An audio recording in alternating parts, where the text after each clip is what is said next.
27 September 2020 ভোর 6টা Caucasus পর্বতমালার কোলে অবস্থিত নাগোর্নো কারাবাখের রাজধানী স্তেপানকার্ড। কুয়াশা ঘেরা শান্ত সকাল। বাসিন্দারা সবেমাত্র ঘুম থেকে উঠতে শুরু করেছেন। কেউ হয়তো প্রাতরাশ তৈরি করছেন, কেউ বা কর্মক্ষেত্রে যাওয়ার প্রস্তুতি নিচ্ছেন। কিন্তু তারা জানতেন না এই সকালটি তাদের জীবনের অন্য সাধারণ সকালগুলোর মতো হবে না। ঠিক তখনই আকাশ চিরে নেমে এলো তীব্র এক ভয়ঙ্কর গর্জন।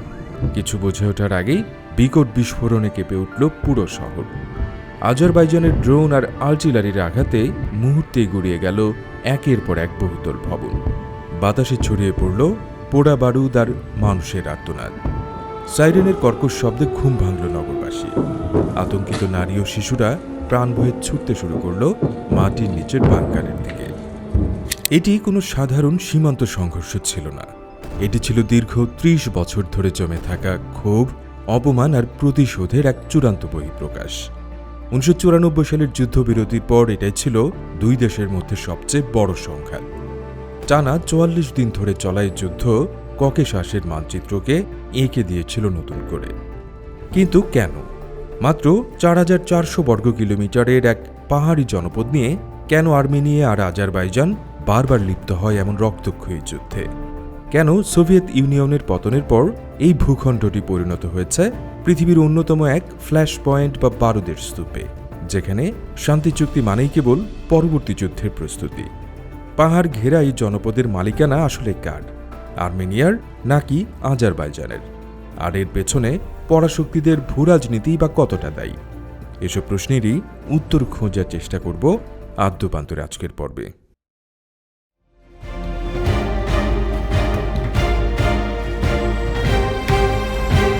ককেশাস অঞ্চলটি ভৌগোলিকভাবে এশিয়া ও ইউরোপের এক সংযোগস্থল। এটি এমন এক কৌশলগত করিডোর যা হাজার বছর ধরে বিভিন্ন সাম্রাজ্যের রণক্ষেত্র হিসেবে ব্যবহৃত হয়েছে। পারস্য সাম্রাজ্য, অটোমান সাম্রাজ্য এবং রুশ সাম্রাজ্য, ইতিহাসের এই তিন পরাশক্তি বারবার এই অঞ্চলের দখল নিয়ে দ্বন্দ্বে লিপ্ত হয়েছে, আর তাদের এই ক্ষমতার খেলার বলি হয়েছে এখানকার সাধারণ মানুষ। নাগোর্নো শব্দটি এসেছে রুশ শব্দ থেকে, যার অর্থ পার্বত্য বা উঁচু ভূমি, আর কারাবাখ শব্দটির উৎপত্তি তুর্কীয় ফার্সি ভাষা থেকে, যার অর্থ কালো বাগান। অর্থাৎ নামের মধ্যে লুকিয়ে আছে এই অঞ্চলের জটিল জাতিগত ও ভাষাগত সংঘাতের ইঙ্গিত। ভৌগোলিকভাবে নাগোর্নো কারাবাখ আজারবাইজানের সীমানার ভেতরে অবস্থিত, কিন্তু ঐতিহাসিকভাবে এখানকার জনবসতির সিংহভাগই জাতিগত আর্মেনীয় এবং ধর্মত তারা অর্থোডক্স খ্রিস্টান। অন্যদিকে আজারবাইজান জাতিগতভাবে তুর্কি বংশোদ্ভূত এবং শিয়া মুসলিম। ধর্ম, ভাষা এবং সংস্কৃতি সব দিক থেকেই দুই জাতির মধ্যে রয়েছে বিশাল ব্যবধান। আর্মেনীয়দের দাবি এই অঞ্চলটি তাদের প্রাচীন আর্টসাক রাজ্যের অংশ, যা হাজার বছর আগে তাদের রাজাদের শাসনাধীন ছিল। পাহাড়ের গায়ে ছড়িয়ে ছিটিয়ে থাকা চতুর্থ পঞ্চম শতাব্দীর প্রাচীন গির্জা এবং মঠগুলোকে তারা তাদের দাবির সপক্ষে জীবন্ত দলিল হিসেবে উপস্থাপন করে। তাদের মতে এটি তাদের পূর্বপুরুষদের পবিত্র ভূমি, যা বিভিন্ন বিদেশি শক্তির আগ্রাসনে তাদের হাতছাড়া হয়েছে। তারা মনে করে আজারবাইজানিরা এখানে অনেক পরে এসেছে এবং বলপূর্বক তাদের ভূখণ্ড দখল করেছে। বলা চলে আর্মেনীয় জাতীয়তাবাদের হৃৎপিণ্ড হচ্ছে এই কারাবাখ। অন্যদিকে আজারবাইজানের দাবিও কম জোরালো নয়। তাদের মতে কারাবাখ তাদের ঐতিহাসিক ও ভৌগোলিক অখণ্ডতার অবিচ্ছেদ্য অংশ। তারা মনে করে বিভিন্ন সময়ে যুদ্ধের কারণে এবং জার রাশিয়ার শাসন আমলে অভিবাসনের মাধ্যমে এখানে আর্মেনীয়দের সংখ্যা বৃদ্ধি পেয়েছে, কিন্তু জমির প্রকৃত মালিক আজারবাইজানিরাই। তাদের কাছে কারাবাখ কেবল একটি ভূখণ্ড নয়, বরং তাদের সাংস্কৃতিক ঐতিহ্যের এক গুরুত্বপূর্ণ কেন্দ্র। বিশেষ করে সুসা শহরটি আজারবাইজানি সংস্কৃতির আঁতুড়ঘর হিসেবে পরিচিত, যেখানে তাদের অনেক কবি, সাহিত্যিক ও সঙ্গীতজ্ঞের জন্ম হয়েছে। এই পাল্টাপাল্টি দাবির মধ্যেই ১৯বিংশ শতাব্দীতে এই অঞ্চলের দৃশ্যপটে আসে জার শাসিত রাশিয়া। ১৮১৩ এবং ১৮২৮ সালের যুদ্ধের মাধ্যমে পারস্যের কাছ থেকে এই অঞ্চলের নিয়ন্ত্রণ নেয় তারা। জারের শাসনামলে প্রশাসনিক সুবিধার্থে বিভিন্ন অঞ্চলকে ভাগ করা হয়, কিন্তু জাতিগত বিভেদ মেটানোর কোনো আন্তরিক চেষ্টা করা হয়নি। বরং জারের শাসকরা নিজেদের ক্ষমতা পাকাপোক্ত করতে এক জাতির বিরুদ্ধে আরেক জাতিকে উস্কে দেয়ার সেই পুরনো ঔপনিবেশিক কৌশলই ব্যবহার করেছিল। ফলে জাতিগত ঘৃণা কমার কোনো লক্ষণ ছিল না। প্রথম বিশ্বযুদ্ধের সময় অটোমেন ও রুশ সাম্রাজ্যের পতনের পর এই অঞ্চলে এক বিশৃঙ্খল পরিস্থিতির সৃষ্টি হয়।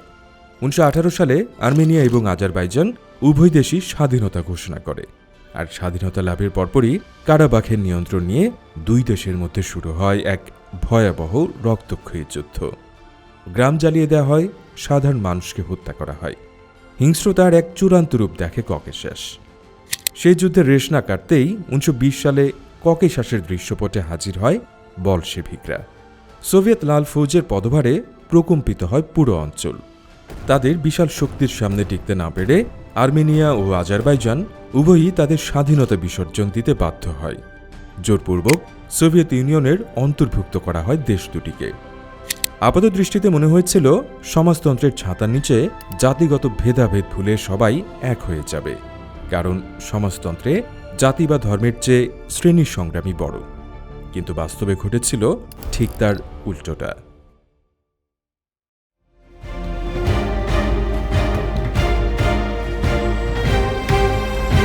1921 সাল। সোভিয়েত ইউনিয়নের ক্ষমতা তখন ক্রমশ কুক্ষিগত হচ্ছে বলশেভিক পার্টির হাতে।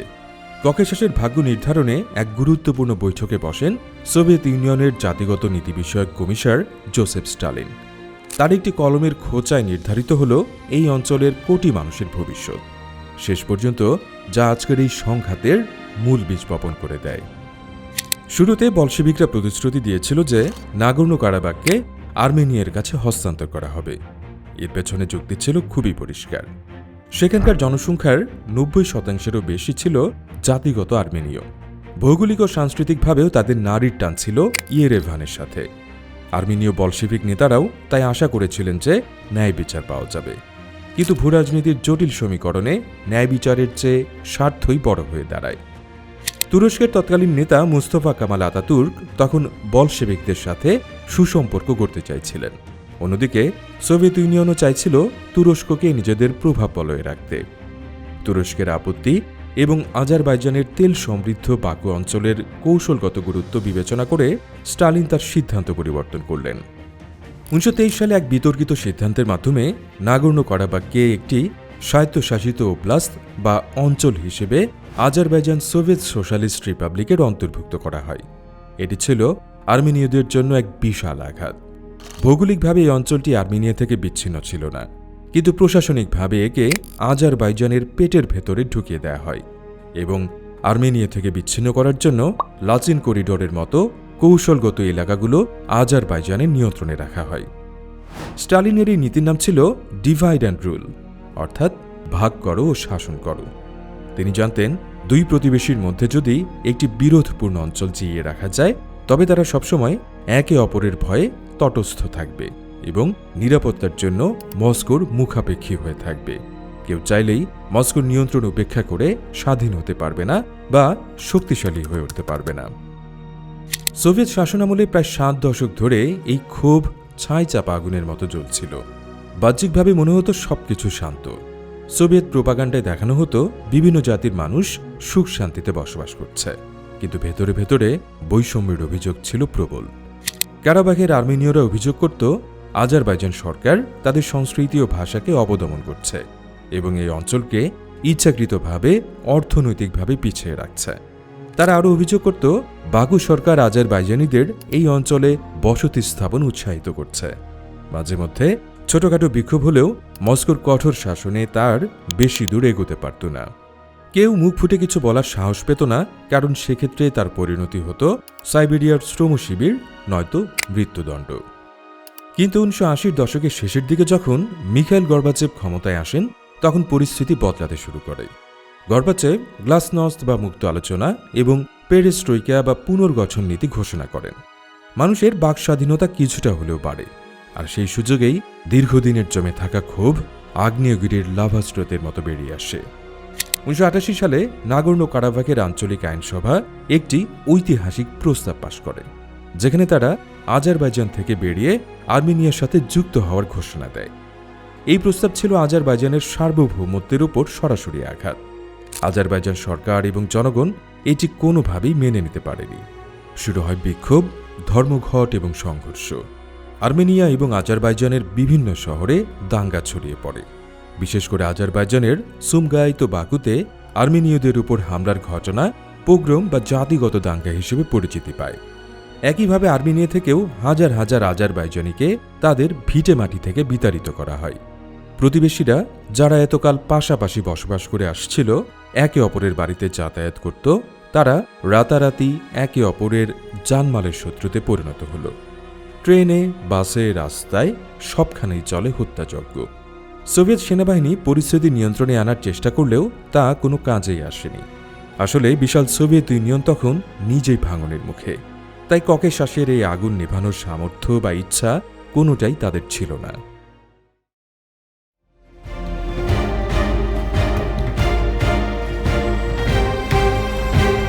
1991 সালের 25শে ডিসেম্বর ক্রেমলিনের উপর থেকে কাস্তে হাতুড়ি খচিত লাল পতাকা নামিয়ে ফেলা হলো। আনুষ্ঠানিকভাবে ভেঙে টুকরো টুকরো হয়ে গেল সোভিয়েত ইউনিয়ন। মানচিত্র থেকে মুছে গেল বিংশ শতাব্দীর অন্যতম বিশাল এক পরাশক্তি। এই ভাঙনের সাথে সাথে আর্মেনিয়া এবং আজারবাইজান উভয়ই পূর্ণ স্বাধীনতা লাভ করে। আর স্বাধীনতা পাওয়ার সাথে সাথেই নাগোর্নো কারাবাখের সংঘাত রূপ নেয় পুরোদস্তুর যুদ্ধে। এটি আর কেবল অভ্যন্তরীণ দাঙ্গা বা বিক্ষোভ ছিল না, এটি হয়ে ওঠে দুটি স্বাধীন সার্বভৌম রাষ্ট্রের মধ্যকার সর্বাত্মক যুদ্ধ। নাগোর্নো কারাবাখের আর্মেনীয় বিচ্ছিন্নতাবাদীরা আর্মেনিয়া সরকারের প্রত্যক্ষ সামরিক ও অর্থনৈতিক মদদে আজারবাইজানি সেনাবাহিনীর বিরুদ্ধে যুদ্ধ ঘোষণা করে। যুদ্ধের ময়দানে আর্মেনিয়া বেশ সুবিধাজনক অবস্থানে ছিল, কারণ তাদের সাথে ছিল রাশিয়ার অঘোষিত সমর্থন। তাছাড়া পাহাড়ি এলাকা হওয়ায় স্থানীয় আর্মেনীয়রা গেরিলা যুদ্ধের সুবিধা কাজে লাগাতে পেরেছিল। আজারবাইজানের সেনাবাহিনী তখনও সুসংগঠিত ছিল না এবং রাজনৈতিক অস্থিরতার কারণে তারা যুদ্ধের ময়দানে বারবার ব্যর্থ হচ্ছিল। 1992 থেকে 1994 সাল পর্যন্ত চলা এই যুদ্ধে প্রায় 30,000 মানুষ নিহত হয়, যাদের একটি বড় অংশ ছিল বেসামরিক নাগরিক। 10 লক্ষেরও বেশি মানুষ হয় বাস্তুচ্যুত। বিশেষ করে 1992 সালের 26শে ফেব্রুয়ারি খোজালি শহরে ঘটে যাওয়া হত্যাকাণ্ড ছিল ইতিহাসের এক কালো অধ্যায়। আজারবাইজানের সরকারি ভাষ্যমতে সেই রাতে আর্মেনীয় বাহিনী খোজালি শহর ঘেরাও করে এবং পালিয়ে যাওয়ার সময় শত শত নিরীহ আজারবাইজানি নারী, শিশু ও বৃদ্ধকে নির্মমভাবে হত্যা করে। বরফের উপর পড়ে থাকা লাশের সে ছবিগুলো আজও আজারবাইজানের মানুষের মনে গভীর ক্ষত ঘৃণার জন্ম দেয়। আর্মেনিয়া অবশ্য এই হত্যাকাণ্ডের দায় অস্বীকার করে একে যুদ্ধের অনাকাঙ্ক্ষিত ঘটনা বলেই বারবার দাবি করে এসেছে। যুদ্ধের এক পর্যায়ে আর্মেনীয় বাহিনী শুধু নাগোর্নো কারাবাখই দখল করেনি, বরং কারাবাখের আশপাশে আজারবাইজানের আগদাম, ফুজুলি, জাব্রাইল সহ 7টি জেলা দখল করে নেয়। এই জেলাগুলো ছিল মূলত আজারবাইজানি অধ্যুষিত এবং কারাবাখের বাইরে। আর্মেনিয়ার যুক্তি ছিল কারাবাখকে আজারবাইজানের আর্টিলারি আক্রমণ থেকে রক্ষা করতে একটি বাফার জোন বা নিরাপত্তা বলয় তৈরি করা প্রয়োজন, কিন্তু আন্তর্জাতিক সম্প্রদায়ের চোখে এটি ছিল সরাসরি আগ্রাসন ও দখলদারিত্ব। 1994 সালে রাশিয়ার মধ্যস্থতায় স্বাক্ষরিত হয় একটি যুদ্ধবিরতি চুক্তি, যা বিশকেক প্রোটোকল নামে পরিচিত। এই চুক্তির মাধ্যমে বড় ধরনের রক্তপাত বন্ধ হলেও সমস্যার কোনো স্থায়ী সমাধান হয়নি। নাগোর্নো কারাবাখ এবং আশপাশের বিশাল এলাকা আর্মেনীয়দের নিয়ন্ত্রণে থেকে যায়। তারা সেখানে রিপাবলিক অব আর্সাক নামে একটি স্বাধীন রাষ্ট্র ঘোষণা করে। তাদের নিজস্ব সরকার, সেনাবাহিনী, পতাকা এবং মুদ্রাও চালু করা হয়। কিন্তু বাস্তবতা হল জাতিসংঘ বা পৃথিবীর কোনো দেশই, এমনকি আর্মেনিয়া নিজেও এই রাষ্ট্রকে আনুষ্ঠানিকভাবে স্বীকৃতি দেয়নি। আন্তর্জাতিকভাবে এটি আজারবাইজানের অংশ হিসেবেই স্বীকৃত থেকে যায়। ফলাফলস্বরূপ গত 26 বছর ধরে এই অঞ্চলটি ছিল এক ফ্রোজেন কনফ্লিক্টের ময়দান, যেখানে শান্তি নেই, আবার পুরোদস্তুর যুদ্ধও নেই। সীমাতে পরিখা খনন করে দুই দেশের সেনারা একে অপরের দিকে বন্দুক তাক করে বসে থাকত। স্নাইপারের গুলিতে মাঝে মধ্যেই প্রাণ হারাত তরুণ সেনারা, আর বাস্তুচ্যুত লাখ লাখ আজারবাইজানি তাদের হারানো ভিটে মাটিতে ফেরার স্বপ্নে বিভোর হয়ে দিন গুনত। অন্যদিকে আর্মেনীয়রা মনে করত তারা যুদ্ধে জিতে তাদের ভূমি রক্ষা করেছে এবং এটি চিরস্থায়ী হবে। কিন্তু তারা বুঝতে পারেনি যে সময় সব সময় একরকম থাকে না এবং অপমানিত শত্রু কখনো ঘুমায় না।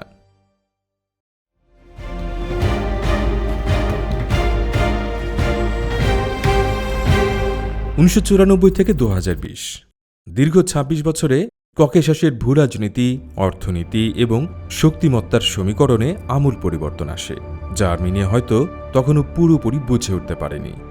আজারবাইজান তাদের বিশাল তেল ও গ্যাস সম্পদকে কাজে লাগিয়ে অর্থনৈতিকভাবে ব্যাপক শক্তিশালী হয়ে ওঠে।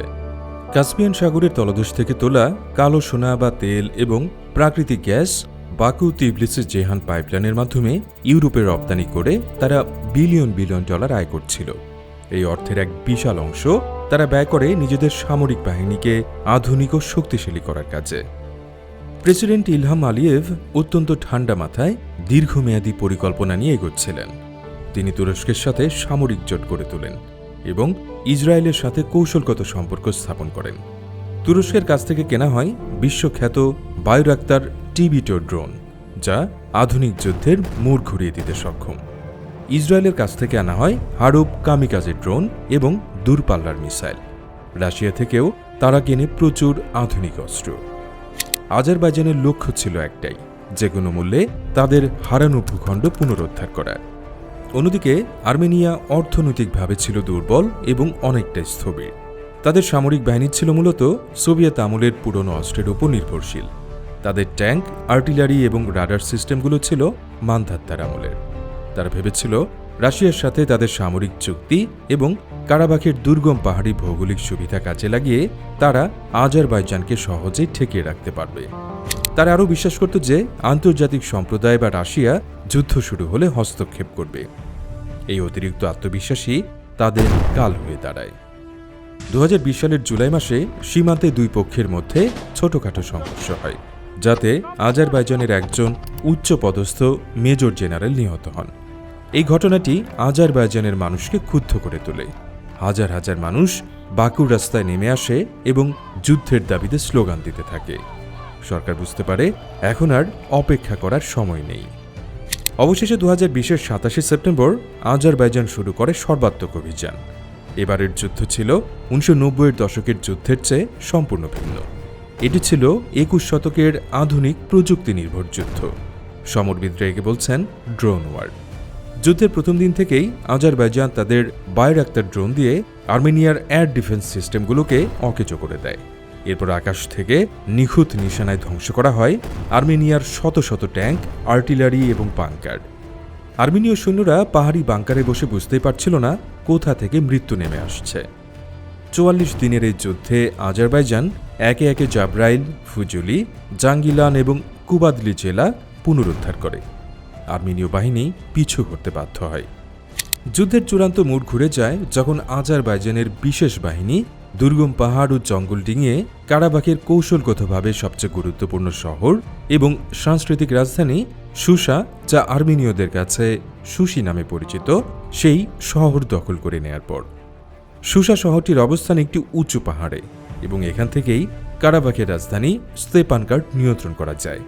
সুসা পতনের সাথে সাথেই আর্মেনিয়ার মনোবল পুরোপুরি ভেঙে যায়। তারা বুঝতে পারে যুদ্ধ চালিয়ে গেলে পুরো কারাবাখই তাদের হাতছাড়া হয়ে যাবে এবং হাজার হাজার সৈন্য মারা যাবে। 9 নভেম্বর 2020 রাশিয়ার প্রেসিডেন্ট ভ্লাদিমির পুতিনের মধ্যস্থতায় আবারও একটি যুদ্ধবিরতি চুক্তি স্বাক্ষরিত হয়। তবে এবারের চুক্তির শর্ত ছিল সম্পূর্ণ ভিন্ন। এটি ছিল কার্যত আর্মেনিয়ার আত্মসমর্পণ। চুক্তি অনুযায়ী আর্মেনিয়াকে দখলকৃত সব জেলা আজারবাইজানের কাছে হস্তান্তর করতে হয়। নাগর্নো কারাবাখের যেটুকু অংশ তখনও আর্মেনীয়দের নিয়ন্ত্রণে ছিল, সেখানে শান্তি বজায় রাখতে এবং লাচিন করিডোরের নিরাপত্তা নিশ্চিত করতে মোতায়েন করা হয় প্রায় 2000 রুশ শান্তিরক্ষী বাহিনী। আজারবাইজানে বিজয় উৎসব হয় আর আর্মেনিয়ায় নেমে আসে শোকের ছায়া।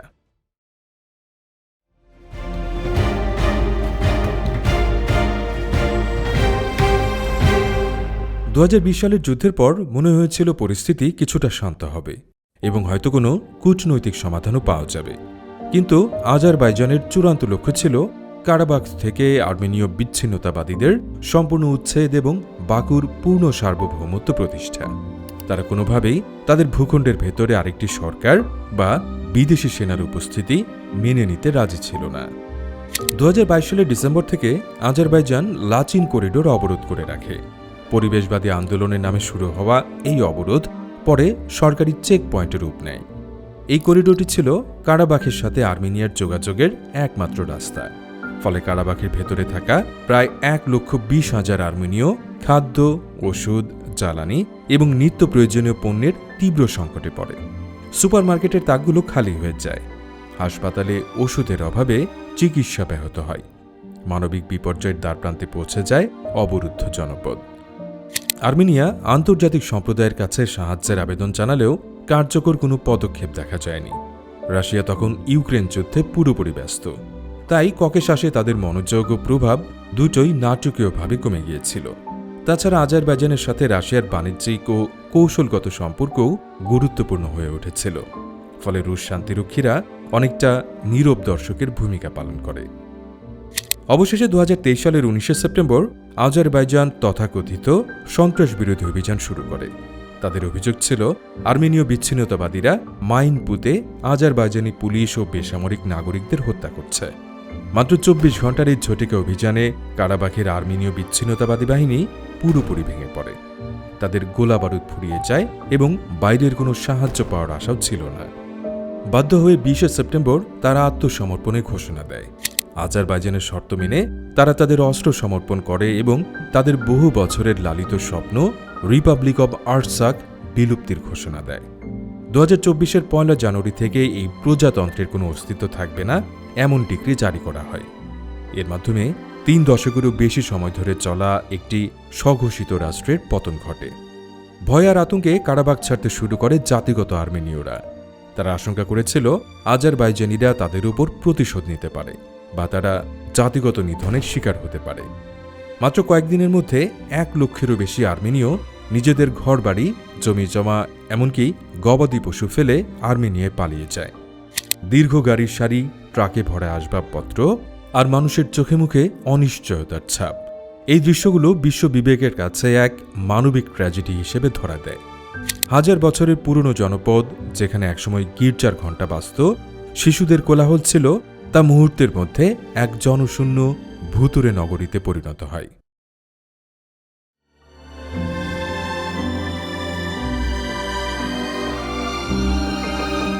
আজ নাগর্নো কারাবাখ আজারবাইজানের পূর্ণ নিয়ন্ত্রণে। বাকুর রাজপথে হয়তো বিজয়ের পতাকা উঠছে। প্রেসিডেন্ট আলিয়েভ হয়তো তার বাবার স্বপ্ন পূরণ করেছেন। মানচিত্রের হারানো অংশ পুনরুদ্ধার করে আজারবাইজান তাদের জাতীয় গর্ব ফিরিয়ে এনেছে। কিন্তু পাহাড়ের গায়ে লেগে থাকা রক্তের দাগ আর মানুষের দীর্ঘশ্বাস কি এত সহজে মুছে যাবে? যে লক্ষাধিক আর্মেনীয় তাদের ভিটেমাটি, পূর্বপুরুষের কবর আর শৈশবের স্মৃতি ফেলে পালিয়েছে, তাদের ফিরে আসার সম্ভাবনা কি আদৌ আছে? আজারবাইজান সরকার বারবার প্রতিশ্রুতি দিয়েছে যে আর্মেনীয় নাগরিকদের পূর্ণ অধিকার দেওয়া হবে এবং তাদের সমাজে একীভূত করা হবে। কিন্তু দীর্ঘ 30 বছরের জমে থাকা ঘৃণা, অবিশ্বাস আর যুদ্ধের ক্ষত কি একদিনই মুছে ফেলা সম্ভব? যেখানে 2 দেশের শিশুরা বেড়ে উঠেছে একে অপরকে শত্রু ভেবে, সেখানে সহাবস্থান কি আদৌ বাস্তবসম্মত? ইতিহাস আমাদের বারবার দেখিয়েছে, অস্ত্রের জোরে ভূখণ্ড দখল করা গেলেও মানুষের মন জয় করা কঠিন। আন্তর্জাতিক সম্প্রদায়, বিশেষ করে ফ্রান্স, রাশিয়া ও যুক্তরাষ্ট্র দীর্ঘ 3 দশক ধরে শান্তি আলোচনার নামে যে সময় ক্ষেপণ করেছে, তার ব্যর্থতার দায়ও তারা এড়াতে পারে না। তারা স্থিতাবস্থা বজায় রাখতে চেয়েছিল, কিন্তু সমস্যার মূলে হাত দেয়নি। ককেশাসের এই পাহাড়ি জনপদের শান্তি কি সত্যিই ফিরে আসবে, নাকি নিস্তব্ধতা কেবল আগামী কোনো বড় ঝড়ের পূর্বাভাস? আজারবাইজানের এই বিজয় কি ভবিষ্যতে নতুন কোনো সংঘাতের জন্ম দেবে, নাকি 2 জাতি তাদের তিক্ত অতীত ভুলে নতুন করে বাঁচার পথ খুঁজে নেবে? সে উত্তর হয়তো কেবল সময়ই দিতে পারে।